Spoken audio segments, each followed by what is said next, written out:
2 সপ্তাহ আন্দোলন পরিচালিত হয়েছে জুলাইতে।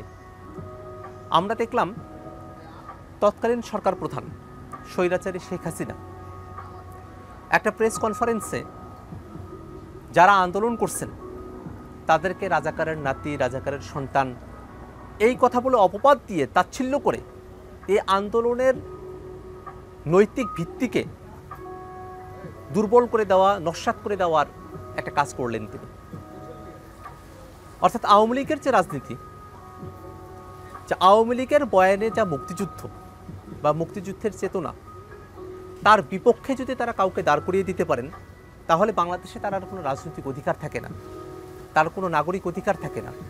সেটাই তারা আরেকবার করতে চাইলেন যে এইসব শিক্ষার্থীরা যারা আন্দোলন করছেন তারা মুক্তিযুদ্ধের চেতনার বিরোধী, তারা রাজাকার, অতএব তাদের এই আন্দোলন, সে আন্দোলনে যারা অংশগ্রহণ করবে যেহেতু তারা রাজাকার শেখ হাসিনার ভাষ্যমতে, যেহেতু শেখ হাসিনার ভাষ্যমতে এই শিক্ষার্থীরা মুক্তিযুদ্ধের চেতনা বিরোধী কাজ করছে, সেহেতু তাদের উপরে এখন ক্র্যাকডাউন চালানো, তাদের উপরে সর্বাত্মক আক্রমণ চালানো, তাদেরকে নিঃশেষ করে দেওয়া আওয়ামী লীগের জন্য সহজ হয়ে যাবে। তারা সেই বয়ান উৎপাদনের দিকে তারা তখন ধাবিত হলো।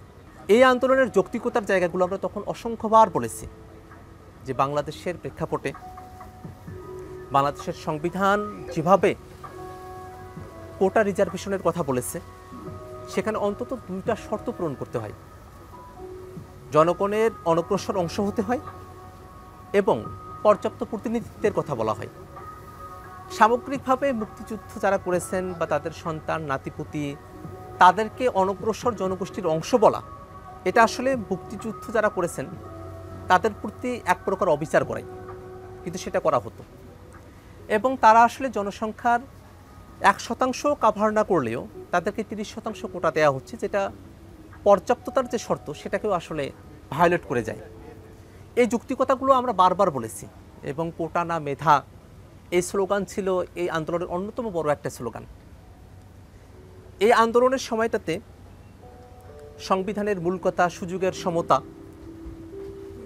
মুক্তিযুদ্ধের মূল কথা সুযোগের সমতা, যেহেতু বৈষম্যের বিরুদ্ধেই বাংলাদেশের মুক্তিযুদ্ধ সংগঠিত হয়েছিল, এই স্লোগানগুলো কিন্তু এই আন্দোলনের সময়টাতে শিক্ষার্থীরা দিয়েছেন।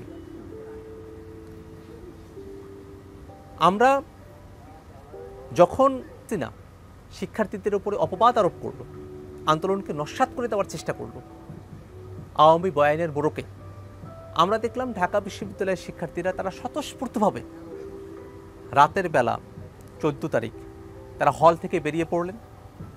তুমি কে, আমি কে, রাজাকার রাজাকার, এই স্লোগানের মধ্য দিয়ে তীব্র প্রতিবাদ করে জানিয়ে দিলেন যে শিক্ষার্থীরা যে আন্দোলন করছে এটা ন্যায়সঙ্গত আন্দোলন, রাজাকার বলে এই শিক্ষার্থীদের আন্দোলনকে দবিয়ে রাখা সম্ভবপর না।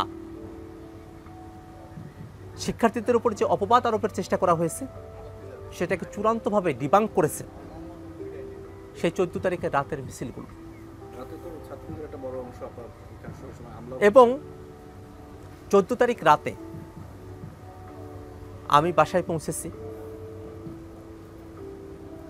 যখন এই খবরগুলো চাউর হচ্ছে ঠিক সেই সময়টাতেই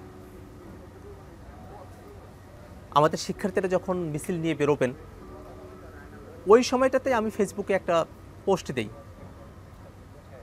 যে আমরা নই রাজাকার, শেখ হাসিনা স্বৈরাচার। শেখ হাসিনা যে স্বৈরাচার এবং সে যে আমাদের উপরে রাজাকারিত্বকে আরোপ করতে চায় তার আমরা বিরোধিতা করতে থাকি। এবং ওই সময় আন্দোলনের মুহূর্ত যখন তৈরি হয়, আমি শহীদ মিনার দিয়ে রাজু ভাস্কর্যের দিকে অগ্রসর হচ্ছিলাম রাতের বেলা। আমার সঙ্গে আমার সহযোদ্ধা লুৎফর রহমান ছিলেন। আমরা শামসুন্নাহার হলের কাছে এসেছি, আমরা দেখলাম যে আমাদের বোনেরা তারা হল থেকে বেরিয়ে এসেছেন এবং তাদের হাতে থালা বাটি, তাদের যে তৈজসপত্রগুলো আছে সেগুলো নিয়ে সেগুলোকে বাজিয়ে বাজিয়ে তারা মিছিল করছেন। এবং সেই মিছিলটার সঙ্গে আমরা এসে যুক্ত হলাম। সেই মিছিল রাজু ভাস্কর্যে এলো, রাজু ভাস্কর্যে আরও হলের শিক্ষার্থীরা এসে তখন যুক্ত হচ্ছেন। মোটা থেকে শুরুর সময়টাতে রাজু ভাস্কর্য আসলে নারী শিক্ষার্থীদের দখলে ছিল।